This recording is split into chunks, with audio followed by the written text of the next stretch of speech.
السلام عليكم ورحمة الله وبركاته. الحمد لله وكفى والصلاة والسلام على عباده الذين اصطفى. أما بعد فأعوذ بالله من الشيطان الرجيم. بسم الله الرحمن الرحيم. قال الله تبارك وتعالى في القرآن المجيد والفرقان الحميد: ورتل القرآن ترتيلا. وقال رسول الله صلى الله عليه وسلم: إن الله يحب أن يقرأ القرآن كما أنزل. محترم مسلمانانو، مونږ تاسو ته زمونږ د تجوید کورس ته په خیر راغلی وایو. زمونږ د دې کورس هدف دا دی چې تاسو قرآن کریم په صحیح طریقې سره زده کړئ. کله چې تاسو د قرآن کریم تلاوت کوئ نو چې هغه د تجوید د قواعدو مطابق وي،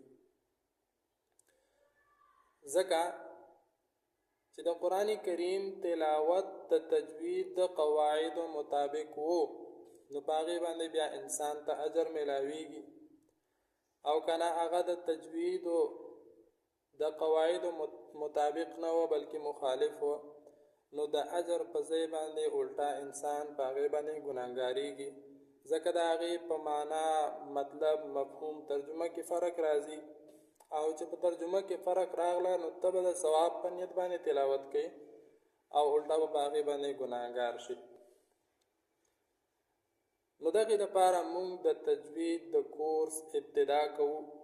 د تجوید کورس دا صرف یو فن نه ده، بلکې دا د قرآن کریم د تلاوت لپاره یو اهم او ضروری علم ده، ځکه الله جل شانه په قرآن کریم کې فرمایي: ورتل القرآن ترتیلا، چې قرآن کریم صفا صفا لولئ او صفا صفا اله لوستلی شي چې کله دا د تجوید د قواعدو مطابق وو، ځکه هر زبان به هغه وخت کې صحیح منلی شي چې هغه د اهل زبانو د قاعدو مطابق وو، او قرآن کریم دا په عربي زبان کې نازل شوی ده.